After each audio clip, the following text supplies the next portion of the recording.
Donald Trump's not going on the Fox debate, so he tells us. And it's because he's going to help veterans. Instead, he's going to go, it was supposed to be on at the same time. He's now moved it to an hour beforehand and help veterans and wounded warriors. Okay. But you know why? It's not because he's trying to hide behind the veterans and use them as a political prop. It's because he deeply cares about veterans, and he's cared about veterans his whole life.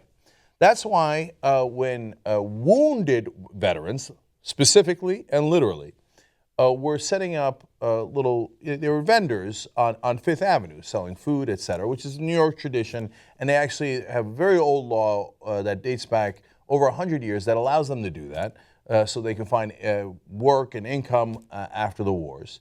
Well, Donald Trump didn't like that because it turns out they were in front of some of Trump's buildings. Wounded veterans, not good for business, especially on Fifth Avenue. But I'm not the one saying it. Let's listen to Donald Trump. This is Donald Trump writing a letter to a politician in New York to try to get rid of the veterans from in front of his towers back in 1991. He wrote, "While disabled veterans should be given every opportunity to earn a living, is it fair to do so to the detriment of the city as a whole or its tax-paying citizens and businesses?"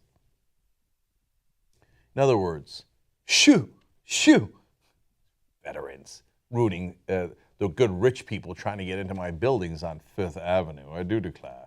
This guy is he's not literally, but almost Sir Topham Hat. And the Republicans are like, yes, Sir Topham Hat. I know, I would not want to vex you. So, well, you say, well, 91, Cenk, that's not fair. That was a long time ago.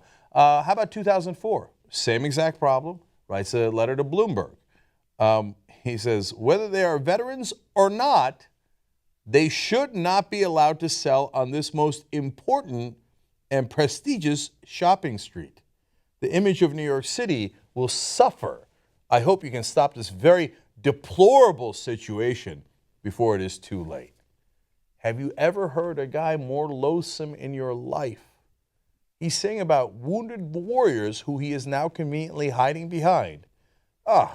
It is a deplorable situation for rich people on a prestigious street to have to look at him. Now, you say, well, Cenk, okay, I hear you. I mean, that was really, really bad. It seems like he doesn't care about veterans at all. He's literally fought against wounded veterans who he's pretending to help now. But he's at least going to raise a lot of money. I know that because that's what he's been saying. He's going to raise money for the veterans. At least that's a good cause. Or is he? Now, you look at the website where they tell you he's raising so much money for the veterans. And let's look at graphic 73 here. And at the bottom, wait a minute, who are we donating to there? That doesn't look like we're donating to a veterans group. Let me explain.